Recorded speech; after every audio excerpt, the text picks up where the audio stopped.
আজকের চট্টগ্রাম সমাজ কল্যাণ পরিষদ কর্তৃক আয়োজিত 25তম বার্ষিকী তাফসিরুল কোরআন মাহফিলের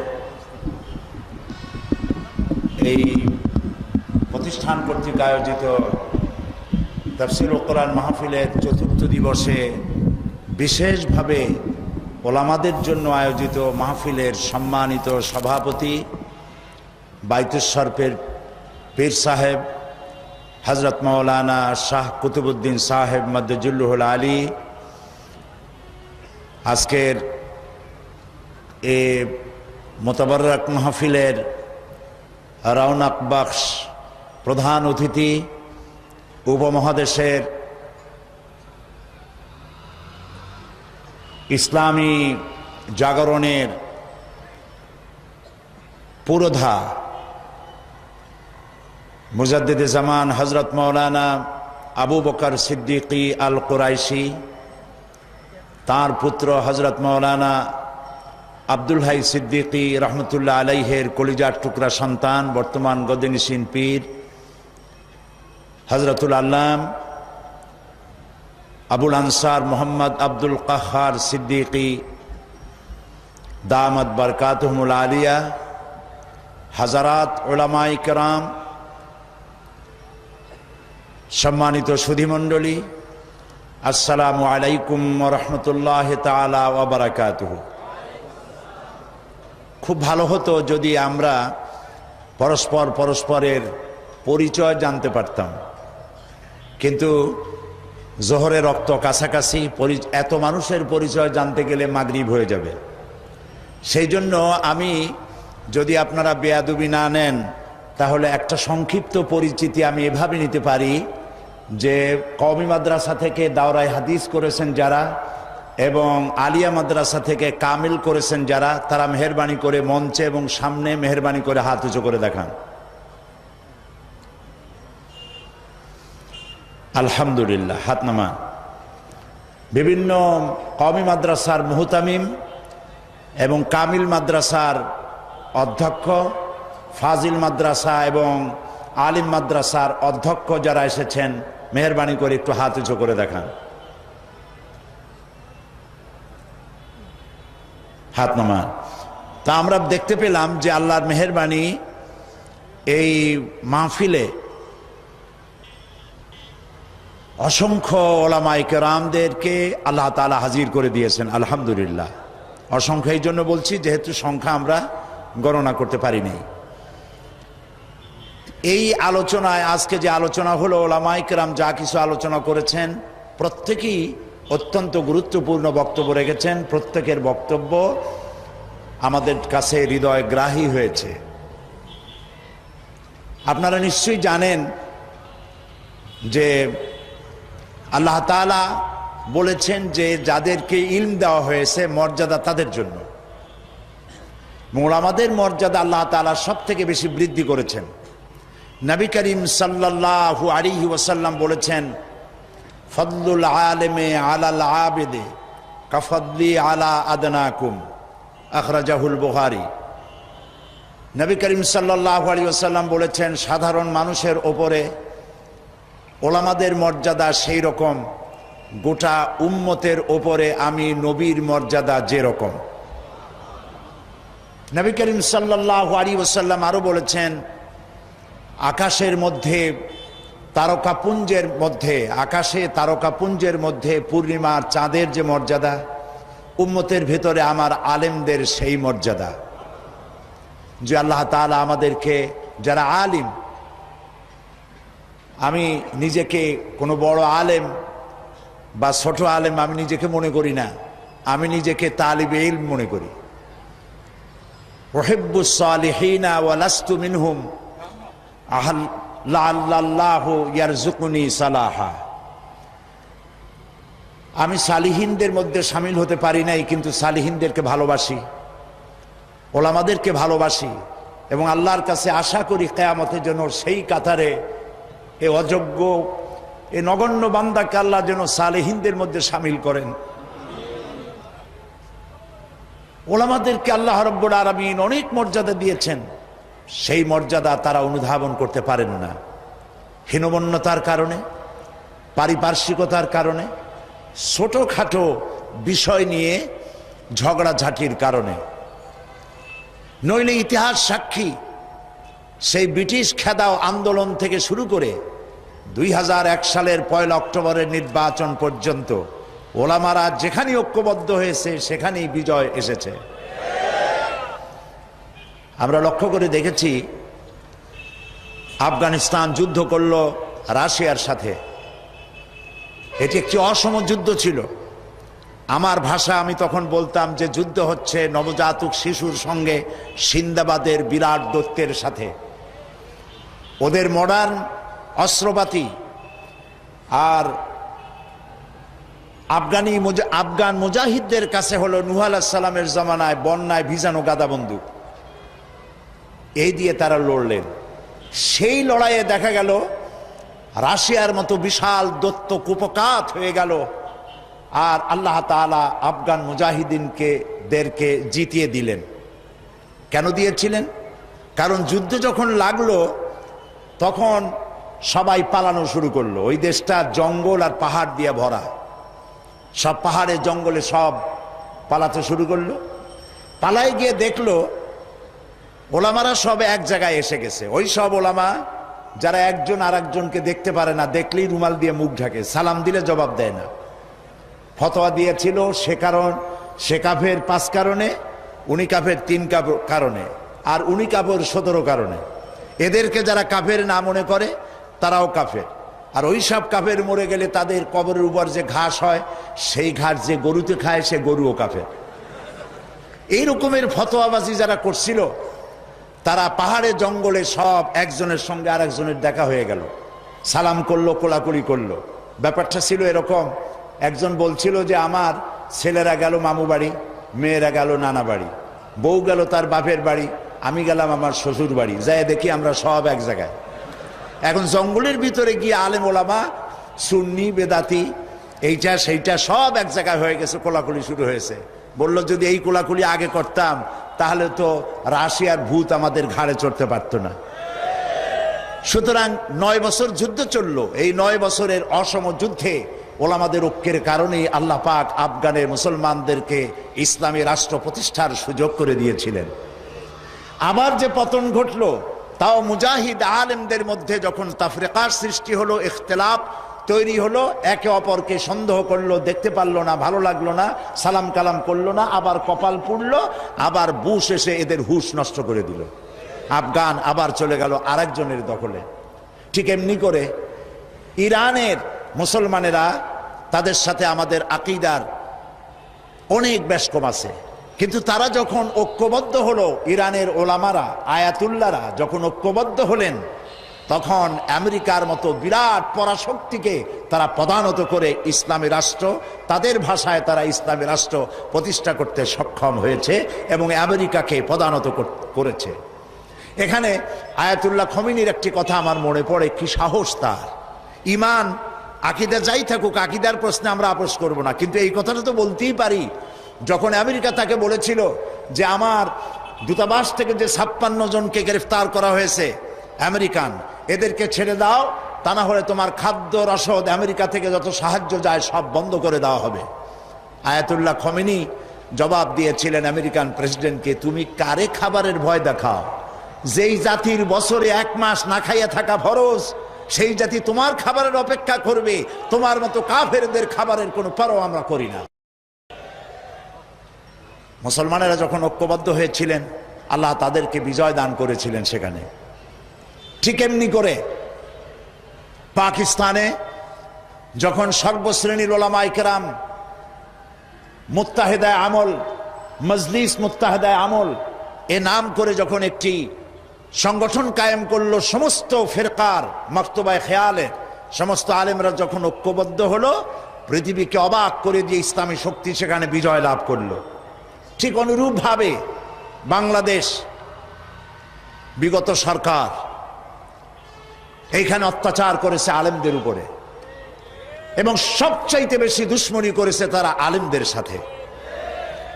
আলেমরা ছিল তাদের জীবনের দুশ্মন। যে কবি তার কবিতার মধ্যে লিখেছে, ফজরের নামাজ যখন, ফজরের আজান যখন শুনি মনে হয় যেন বেশ্যা তার খরিদ্দার ডাকতেছে। নাউজুবিল্লাহ। এই যে কবি, যে মুশরিক, নাস্তিক, মুরতাদ কবি যখন এই কবিতা পড়লো, লিখলো, তদানীন্তন প্রধানমন্ত্রী তাকে ডেকে নিয়ে জাতীয় প্রধান কবি হিসাবে তাকে পুরস্কৃত করলো। আর যে লোকটি হাদিস পড়ালো, 50 বছর ধরে হাদিসের ছাত্র বানালো দেশ জুড়ে, সেই শাইখুল হাদিসকে গ্রেফতার করে চোর আর ডাকাতদের মধ্যে রেখে দিল। বিনা কারণে 252টি মাদ্রাসা তারা বন্ধ করে দিল। এগুলি কি বানায় বললাম? এই মঞ্চে বসে আমি বলেছিলাম তাদের আমলে, নিশ্চয়ই আপনাদের মনে থাকার কথা, গারাঙ্গিয়া মাদ্রাসারে ভুয়া মাদ্রাসা বানাইছিল তারা। আমি বলেছিলাম গারাঙ্গিয়া মাদ্রাসা যদি ভুয়া হয় তাহলে তুমি সরকার, তুমিও ভুয়া সরকার। 252 মাদ্রাসা বন্ধ করে দিল। এবং 1 জানুয়ারি তাদের বিদায়ের বছর, 1 জানুয়ারি থেকে নিয়ে 30 জুন পর্যন্ত পাবলিক সিকিউরিটি অ্যাক্ট, জননিরাপত্তা আইনে মাদ্রাসার ছাত্র এবং শিক্ষক আর আলেম ওলামাদের 26,000 আলেমদেরকে গ্রেফতার করে কারারুদ্ধ করে তাদের উপরে নির্যাতন করেছিল। আলেম হলো তাদের দুশ্মন, আলেমদের নাম সহ্য করতে পারে না। আর নাস্তিক, মুরতাদ যারা, বুদ্ধিজীবী নামের মুরতাদ যারা, এরা তাদের কলিজার টুকরা মাথার উপর উঠায় রাখে। আর আলেম সহ্য হয় না, মাদ্রাসা সহ্য হয় না। সমস্ত কওমি মাদ্রাসাগুলি হরকতুল জিহাদ বানাবার, বোমা বানাবার আড্ডাখানা বলে তারা বলেছিল, প্রচার করেছিল।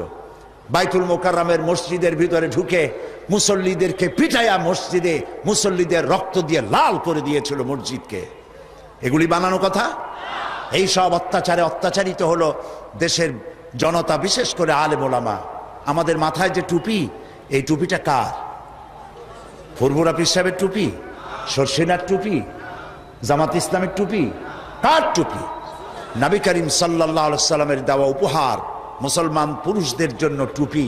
সেই টুপিকে কুত্তার মাথায় পরিয়ে পোস্টার ছেপে শহরে বন্দরে সর্বত্র তারা ছড়িয়েছিল। সেই যন্ত্রণা সহ্য করতে না পেরে দেশের সমস্ত ওলামায়ে কেরাম ঝুঁকি নিলেন, জীবনের ঝুঁকি নিলেন। চাকরি চলে যায় যাক, ইমান যেতে দেব না। ঐক্যবদ্ধ হয়ে গেল সারা বাংলাদেশের আলেম ওলামা, পীর বুজুর্গ, এবং ঐক্যবদ্ধ হয়ে তারা আন্দোলন শুরু করলো। আল্লাহ তাআলা ওলামাদের ঐক্যের কারণে 4 দলীয় জোটের বিশাল অভূতপূর্ব বিজয় দান করে দিলেন। আজকে এই বিজয়কে ধরে নিয়ে আমাদেরকে ঐক্যবদ্ধ হতে হবে। ঐক্যবদ্ধ হওয়ার কথা এখানে অনেক এসেছে, কিন্তু কিভাবে ঐক্যবদ্ধ হব সেই কথা আমাদের অনেকের কাছে জানা নাই। কিভাবে ঐক্যবদ্ধ হব? আমি হযরত মাওলানা মুফতি সাঈদ আহমদ সাহেব, ওস্তাজুল আসাতিজা, আমি যা বলতে চাইছিলাম, এমনি আমি ফকির মানুষ, আমার ঝুলি খালি, আমি যা বলতে চাইছিলাম তা অনেক তিনি বলে ফেলেছেন। এখন আমি ফকির মানুষ, কি বলবো আল্লাহই জানে। তিনি যে কথাগুলি বলেছেন অত্যন্ত গুরুত্বপূর্ণ কথা বলেছেন। এদেশে ওলামাদের ঐক্য নাই, এ কথা ঠিক নয়। ওলামাদের ঐক্য বহুলাংশে প্রতিষ্ঠিত হয়েই গেছে, আলহামদুলিল্লাহ। এখন আগের মতো অত ফতোয়াবাজি নাই, এখন ঐক্যের প্ল্যাটফর্ম গড়ে উঠতেছে, আলহামদুলিল্লাহ বলি। মার এসেছে পৃথিবী জুড়ে, মারের চোটে ঐক্যবদ্ধ হওয়াই লাগবে। বুশ মারা শুরু করেছে, এ মার আমাদের পাওনা ছিল। এটা আসতে বলতেছি, আপনাদের কানে কানে বলতেছি। বুশের আশা খারাপ হয় নাই, আশা দরকার ছিল। ওমা আসাবাকুম মিন মুসিবাতিন ফাবিমা কাসাবাত আইদিকুম। মার খাইতেছো 2 হাতের কামাইয়ের কারণে। একজনে বিবাহ করছিল, কিন্তু বউ তার কাছে আসে না। 1 মাস, 2 মাস, 3 মাস চলে যায়। বেচারা খুব অসহায় হয়ে পড়ল, এত টাকা খরচ করলাম। তারপরে তাবিজের শরণাপন্ন হলো, দোয়ার শরণাপন্ন হলো, কোনো কাজ হয় না। সর্বশেষ এক বুজুর্গ ব্যক্তির কাছ থেকে চিনি পড়া নিয়ে পানের মধ্যে ঢুকাইয়া খাওয়াইছে। রাত দুপুর 2:30, 3টা বাজে হঠাৎ করে বউ গলা জড়ায় ধরছে স্বামীর। স্বামী বলছে যে আল্লাহ, এই শেষের হুজুরের চিনি বড়া কামে লাগছে। বউ কয় যে কি এর চিনি বড়া কামে লাগছে, ঘরে চোর ঢুকছে তাই ভয়তে গলা জড়ায় ধরছে। বাড়িওয়ালা বলতেছে, স্বামী বলতেছে, আয় চোর, मैं तुझे खैर मकदम कहता हूं, तू हर रोज मेरे घर पे आया कर। তুই আমার বাড়িতে রেডিও, টেলিভিশন, ফ্রিজ যা আছে সব নে, প্রত্যেক দিন আসবি, তাহলে আমার প্রিয়াকে আমার গলার সাথে পাবো। কাজী বুশ আর আসার কারণে আর যাই হোক, একটা কাজ তো হয়েছে, পৃথিবীর 130 কোটি ঘুমন্ত সিংহ জাগ্রত হয়েছে আল্লাহু আকবার বলে।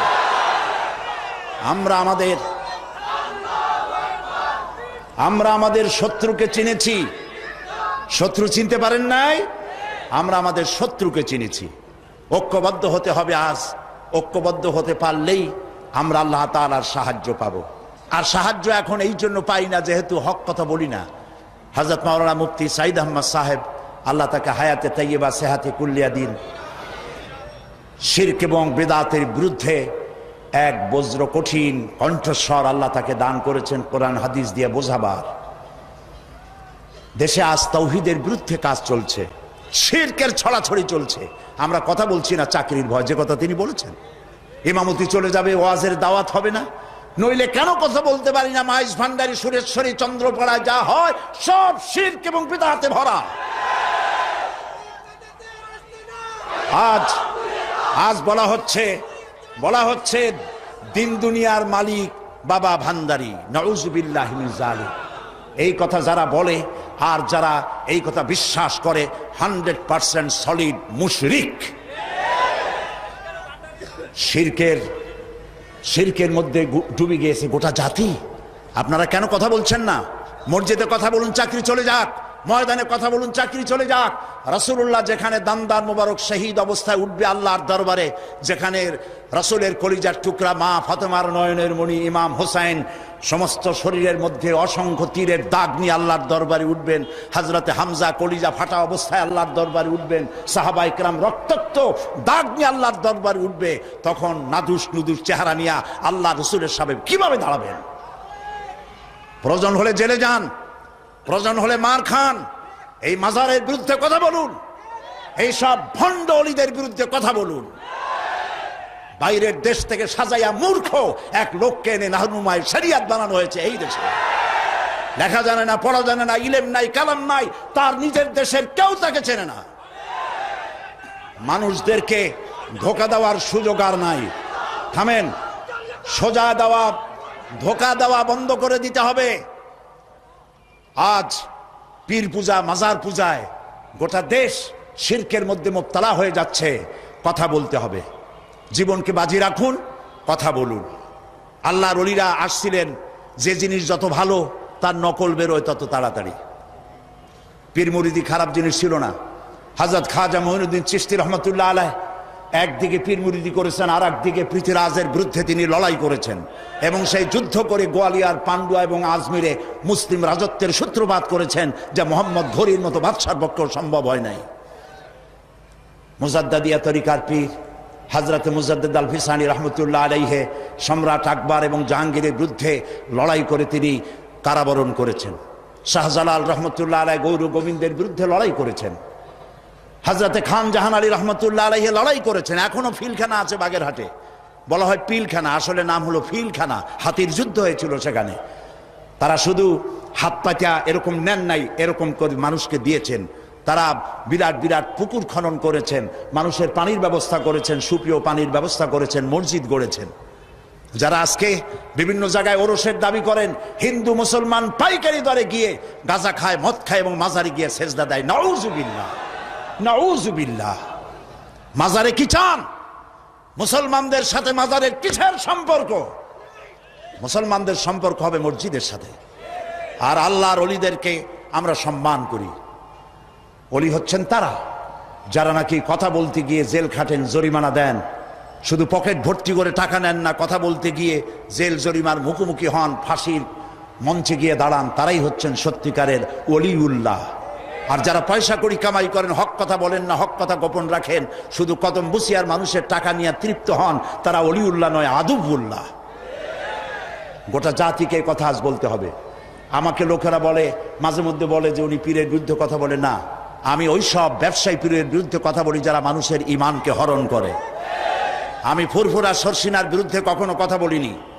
যেহেতু তারা শিরক এবং বেদাতের বিরুদ্ধে। এই পীর সাহেব আমার পাশে বসে আছেন, ওনার দাদা, ওনার বাবা আমার বাপ চাচার পীর। আমার চাচা ফুরফুরার হজরত মুজাদ্দিদে জামান হজরত আবু বকর সিদ্দিকী রহমতুল্লাহ আলাইহির খলিফা ছিলেন। আমার আব্বা এবং আমার চাচার বহুত মুরিদ আছে আমাদের এলাকায়। উনি নিজে পত্রিকায় দিয়েছেন আমার নামে কেবলা ব্যবহার করা যাবে না। কেবলা তো একটাই, সেটা কাবা শরীফ। আল্লাহু কোন পীরের শিখানো আল্লাহু আল্লাহু জিকির করার চাইতে রাসূলুল্লাহর শিখানো সুবহানাল্লাহ, আলহামদুলিল্লাহ, আল্লাহু আকবার এই জিকির বেশি করে করা উচিত। সুতরাং আমি পীর বিরোধী নই। যারা হক্কানি আমি তাদের পক্ষে, আর যারা ব্যবসা করেন আমি তাদের বিপক্ষে। সুতরাং আপনাদেরকে শিরক এবং বেদাতের বিরুদ্ধে কথা বলতে হবে। গেরা শরীফ এটা কি? ইয়া আব্দুল কাদের জিলানী সাইয়ান লিল্লাহ, নাউযুবিল্লাহ মিন যালিক, এই সমস্ত পড়া হচ্ছে। হযরত আব্দুল কাদের জিলানী রাহমাতুল্লাহ আলাইহির নামে দরুদ বানানো হয়েছে। এই মঞ্চে আমি বলেছিলাম, আজকে যদি বড় পীর সাহেব কুতুবে রব্বানী মাহবুবে সুবহানী শেখ মহিউদ্দিন আব্দুল কাদের জিলানী রাহমাতুল্লাহ আলাইহি বেঁচে থাকতেন, এই গেরা শরীফ যারা করে জুতা দিয়া মুখের উপরে তিনি পিটাতেন। সুতরাং বেদাতকে ছেড়ে দিতে হবে, বেদাতের বিরুদ্ধে বজ্রকণ্ঠ হয়ে জীবন দিয়ে কথা বলতে হবে। তাওহীদের পক্ষে কথা বলুন, শিরকের বিরুদ্ধে আর বেদাতের বিরুদ্ধে কথা বলুন। সেই সাথে আমি 5টি কথা বলতে চাই যা আপনারা করবেন। আপনারা জানেন, জানা কথাগুলি স্মরণ করিয়ে দিই। তাওহীদ প্রতিষ্ঠার পক্ষে কথা বলুন, শিরকের বিরুদ্ধে বেদাতের বিরুদ্ধে কথা বলুন, এবং নারীর অধিকারের কথা বলুন।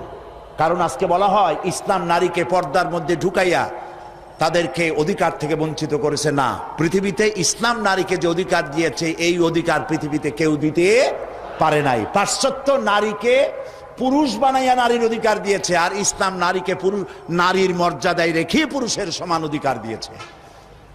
আমি সে কথা আগামীকাল রাত্রে বলবো এখানে ইনশাআল্লাহ। সুতরাং নারীর অধিকারের কথা বলুন, অমুসলিম নাগরিকদের অধিকারের কথা বলুন। ইসলাম যে অমুসলিম নাগরিকদের ব্যাপারে কথা বলেছে, সাম্প্রদায়িক সম্প্রীতির কথা বলেছে, সে কথাগুলিও আপনারা বলুন। এবং নিজের জ্ঞানকে, এইসব কথা বলার জন্য নিজের জ্ঞানকে শানিত করতে হবে, নিজের জ্ঞানকে সমৃদ্ধ করতে হবে। কিতাবুত তাওহীদ পড়ুন, আকীদাতুত তাহাবিয়া পড়ুন। নিজে আকীদা কেমন হওয়া উচিত, রাসূলের প্রতি, সাহাবায়ে কিরামদের প্রতি এবং আল্লাহর ওয়াহদানিয়তের প্রতি, তার জাতের প্রতি আকীদা কেমন হওয়া উচিত, এসব কিতাবপত্র, হাদিস, কোরআন বেশি করে পড়ে মানুষের কাছে এই কথাগুলি আমরা যত বেশি বলতে পারবো ততই আমাদের জন্য কল্যাণ হবে। হযরত উলামায়ে কেরাম, যেহেতু নামাজের ওয়াক্ত সামনে, আমি আর কথা বলতে চাই না। যেহেতু আরো 2 জন মুরব্বী, আমাদের মুরব্বী, তারা সহি রাহনুমাই করেন জাতির, তারা কথা বলবেন। আমার বক্তব্য এখানে শেষ করছি এই কথা বলে, আসুন আমরা ঐক্যবদ্ধ হই, আসুন আমরা ঐক্যবদ্ধ হই। কেউ ঐক্যবদ্ধ হইলাম না, এটার কোনো দাম নাই। ঐক্যবদ্ধ হওয়ার জন্য আসুন তাওহীদের উপর ঐক্যবদ্ধ হই, খাতমে নবুয়তের আকীদার উপর ঐক্যবদ্ধ হই, শিরক এবং বেদাতের বিরুদ্ধে কথা বলি, একই সুরে বলি, একসাথে বলি, জীবনকে বাজি রেখে বলি। আল্লাহ তাআলা তৌফিক আমাদেরকে দান করুন। হাদা মা ইনদি ওয়াল ইলমু ইনদাল্লাহ আলাইহি তাওয়াক্কালতু ইলাইহি উনীব। ওয়াসসালামু আলাইকুম ওয়া রাহমাতুল্লাহি তাআলা ওয়া বারাকাতুহু।